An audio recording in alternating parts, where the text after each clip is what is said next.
In this video, we're going to be looking at the difference between class sites and group sites. So here I'm on the MySD47 site launch page, where I can view all of the classes that I'm either a owner or that I'm following, as well as all of the groups. So the basic question is, what is the difference between class sites and groups, and when might you want to use one or the other?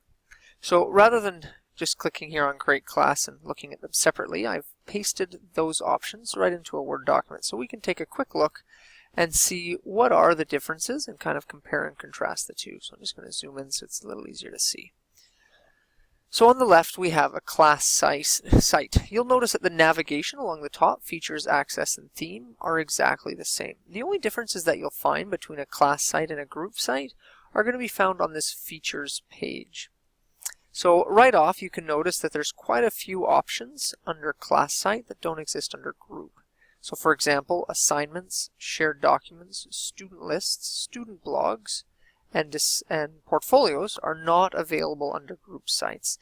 And again, the idea is that a class site is designed for teachers to run a paperless class or a supplemental website to their class, and so those things will not be available in the group site.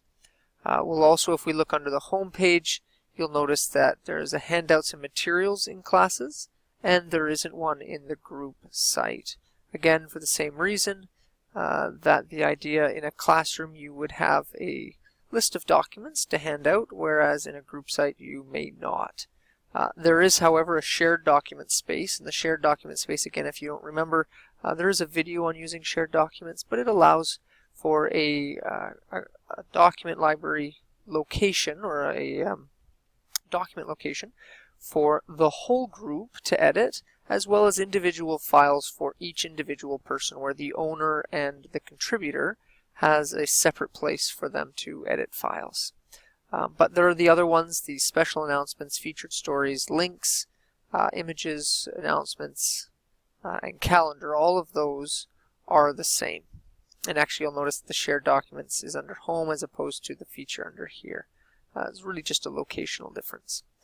So those are the main differences between the class site and the group site. So let's say, for example, you were wanting to host a yearbook club where you wanted students to be able to collaborate with shared documents, have a shared calendar, share images through a media gallery. Again, you'd probably be wanting to look at the group site. You could use a class site, but you don't need all of the features, so the group site would be sufficient to do that.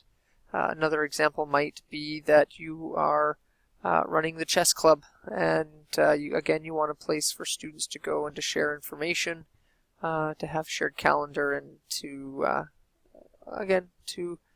collaborate or to have discussions. Again, that can be done in the group site. Class sites are kind of obvious. A teacher wants to be able to relay information to their students or parents by making it a public page. Group sites can also be made public if that's something that's wanted. Another option that you could look at as well is, again, taking the example that you're running a high school group, is you could also create a situation where a student is a co-owner to the site. So again, in the yearbook or in the chess club situation is that you as a teacher are the supervisor, but you don't actually have much to do with the site. So in creating that site, so I have an example here, student A, where I myself created it, but when I go to access, right here, I have the owners, and I've selected this student, SP student, as a co-owner. All students can contribute, and currently this is not a public or anonymous site. So if I go back up to the top, and I now log in as that user,